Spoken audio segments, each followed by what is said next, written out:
আপনি যত বেশি পরিশ্রম করছেন, তত বেশি মূল্য কি পাচ্ছেন? নাকি পরিশ্রমের বিনিময়ে শুধু কাজই পেয়ে যাচ্ছেন?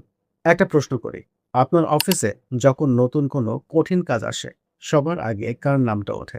যদি উত্তর হয় আপনার, তাহলে অভিনন্দন অথবা দুঃখিত। কারণ একটা বিষয় বুঝতে হবে, সবসময় বেশি কাজ পাওয়ার মানেই বেশি মূল্য পাওয়া নয়।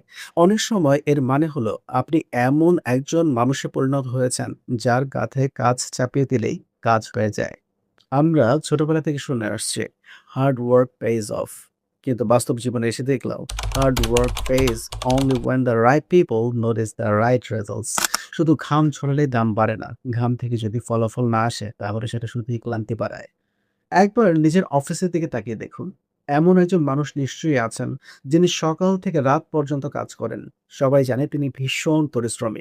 কিন্তু ৫ বছর পরও তিনি একই জায়গায় আছেন। আবার এমন একজনও আছেন যিনি অযথা ব্যস্ত নন। কিন্তু মিটিংয়ে তার কথা সবাই মন দিয়ে শোনে। বড় সিদ্ধান্তে তাকে ডাকা হয়। বেতন বাড়লে তারটাই আগে বাড়ে। প্রশ্ন হলো কেন? কারণ পৃথিবী পরিশ্রমকে নয়, প্রভাবকে পুরস্কৃত করে। আপনি যদি সারাদিন ব্যস্ত থাকেন কিন্তু আপনার অনুপস্থিতিতে অফিসের কিছুই বদলায় না, তাহলে আপনি হয়তো একজন ভালো কর্মী কিন্তু একজন মূল্যবান কর্মী নন। একটা কঠিন সত্য বলি, অনেক কোম্পানি আছে যারা পরিশ্রমের পুরস্কার হিসেবে আপনাকে বেতন বাড়াবে না। তারা আপনাকে আরো বেশি কাজ দিবে। কারণ তারা দেখে এই মানুষটা তো না বলতেই পারে না। ভাবুন তো, অফিসে নতুন একটা প্রজেক্ট এলো। বস বললেন, "এটা কে করবে?" সবাই চুপ। আপনি বললেন, "আমি করি।" ১ সপ্তাহ পর আবার নতুন কাজ এলো। তো আবার আপনার নাম। ১ মাস পর আবার। তারপর একদিন আপনি ক্লান্ত হয়ে বললেন, "এত কাজ করছি কিন্তু আমার মূল্য বাড়ছে কোথায়?"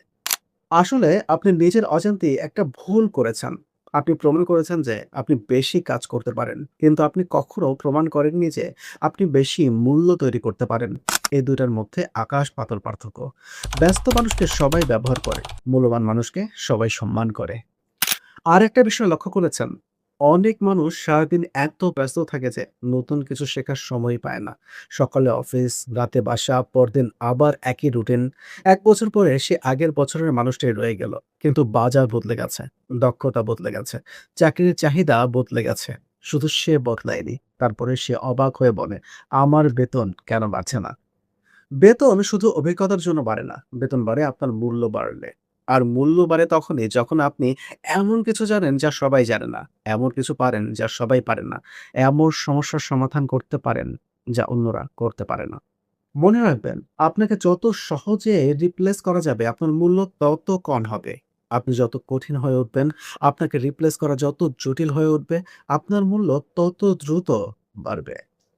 এবার আরেকটা প্রশ্ন। আপনি কি সারাদিন টাস্ক শেষ করেছেন? নাকি নিজের ভবিষ্যৎ তৈরি করেছেন? কারণ এই দুটো এক জিনিস নয়। অনেক মানুষ সারা জীবন টু ডু লিস্ট শেষ করতেই ব্যস্ত থাকে। অন্যদিকে কিছু মানুষ স্কিল লিস্ট তৈরি করে। ১ম দল চাকরি করে, ২য় দল ক্যারিয়ার তৈরি করে। আর একটা ভুল আমরা প্রায় সবাই করি। আমরা ভাবি ভদ্র মানুষ মানেই সবকিছুতে হ্যাঁ বলা। না, প্রফেশনাল মানুষ জানে কোথায় হ্যাঁ বলতে হয় আর কোথায় না বলতে হয়। কারণ যে মানুষ নিজের সময়ের মূল্য বোঝে না, পৃথিবীও তার সময়ের মূল্য দেয় না। সবশেষে একটা কথা মনে রাখবেন, পরিশ্রম আপনার দায়িত্ব, কিন্তু নিজের মূল্য বাড়ানো আপনার সিদ্ধান্ত। আজ থেকে শুধু বেশি কাজ করার চেষ্টা করবেন না। এমন কাজ করুন যেটা আপনার নামকে শক্তিশালী করে। এমন দক্ষতা তৈরি করুন যেটা আপনাকে আলাদা করে। এমন ফলাফল তৈরি করুন যাতে আপনি রুমে না থাকলেও মানুষ আপনার কথা বলে। কারণ যে মানুষ শুধু কাজ করে সে চাকরি টিকিয়ে রাখে। আর যে মানুষ মূল্য তৈরি করে সে নিজের ভবিষ্যৎ তৈরি করে। তাই আজ আয়নার সামনে দাঁড়িয়ে নিজেকে একটা প্রশ্ন করবেন, আমি কি সত্যি নিজের মূল্য বাড়াচ্ছি নাকি আমি শুধু অন্যের কাজের চাপ কমাচ্ছি?